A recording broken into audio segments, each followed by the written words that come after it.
हर मनुष्य के अंदर परमात्मा बनने का भी गुण है और वो शैतान भी बनता है, और ये चीज़ दिखाई भी देती है क्योंकि परमात्मा ने इतनी मनुष्य में अच्छाई और सच्चाई दी है कि अगर वो अपनी अच्छाई और सच्चाई को जागृत करे तो वो तो परमात्मा का रूप बन सकता है। लेकिन दूसरी ओर मनुष्य में इतनी दुर्बलताएं हैं प्रकृति की तरफ से कि वो कब इंसानियत भी छोड़ देगा ये भी हम पता नहीं लगा सकते। कभी कभी तो उसकी प्रवृत्ति यानी उसके कार्य, उसका स्वभाव, उसकी सोच, उसके विचार इस तरीके के हो जाते हैं कि एक जंगली जानवर जो होता है जिसमें बुद्धि होती ही नहीं है, उसका तो काम ही हिंसा करना होता है, तो कभी कभी मनुष्य तो उस जानवर से भी बदतर दिखाई देता है क्योंकि उसका व्यवहार कभी कभी इस तरीके का नज़र आता है। यानी इंसान किस हद तक नीचे गिर सकता है ये भी वो कर सकता है, और किन ऊंचाइयों को छू सकता है ये भी उसमें काबिलियत है। ये तो हम जीवन में देखते भी हैं कि कोई मनुष्य इतना अच्छा, इतना सच्चा और इतनी ऊंचाइयों पर पहुंचता है, और कोई तो बिल्कुल ही इतना गिरा हुआ व्यक्ति। यानी मनुष्य सब एक जैसे हैं, परमात्मा ने सबको एक जैसा बनाया है, पर इतनी असमानता, और कभी कभी तो एक ही मनुष्य में असमानता दिखती है कि पल में तो वो ईश्वर का रूप और अगले पल ही वो शैतान का रूप बन जाता है। इसमें जैसे एक और अच्छा उदाहरण दिया था कि जब वो देना चाहता है किसी को, जब उसका देने का मन होता है ना, तो ऐसे देता है कि वो अपनी हर चीज़ सामने वाले पे कुर्बान कर देता है।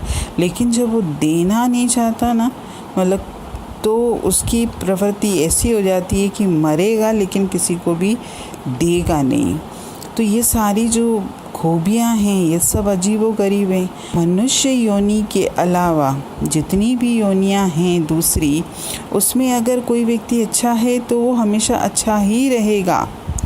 यानी मतलब जिस भी योनि का जीव अगर अच्छा है तो अच्छा ही रहेगा, अगर बुरा है तो बुरा ही रहेगा। यानी जैसे गाय का जो स्वभाव होता है, गाय पैदाइशी सीधे सरल स्वभाव की होती है, अंत समय तक उसकी प्रवृत्ति नहीं बदलती। जैसे शेर है वो हिंसक पशु के श्रेणी में आता है, उसका काम ही है दूसरों को मारना।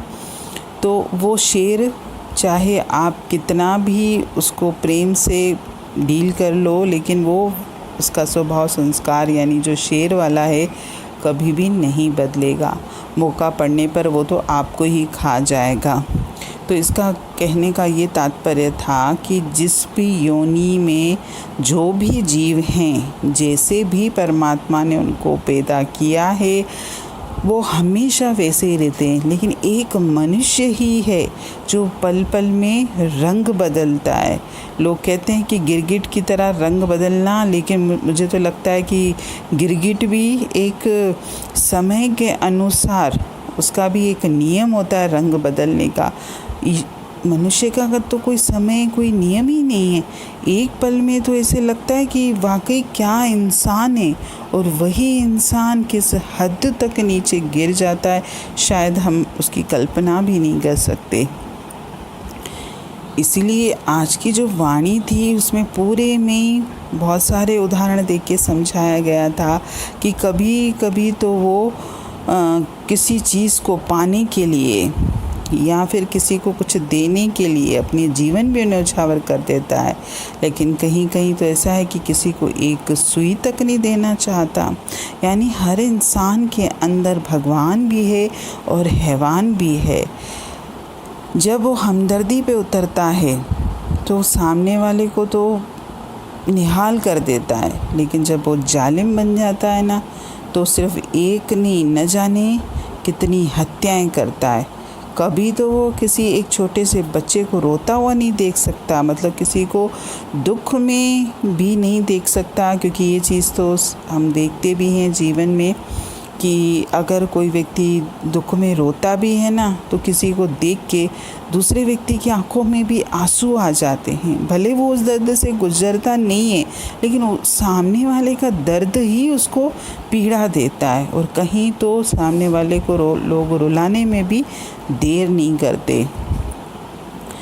इसमें आज की वाणी में ढेर सारे उदाहरण दिए थे, बहुत अच्छे उदाहरण दिए थे कि कहीं तो वो लाखों रुपए वैसे ही गरीबों के लिए अनाथ आश्रमों में, मंदिरों में न जाने कहाँ कहाँ दान दे देते हैं, और कहीं दूसरी जगह ये जो मिलावट वाला खाना हम खा रहे हैं, ये किसका काम है?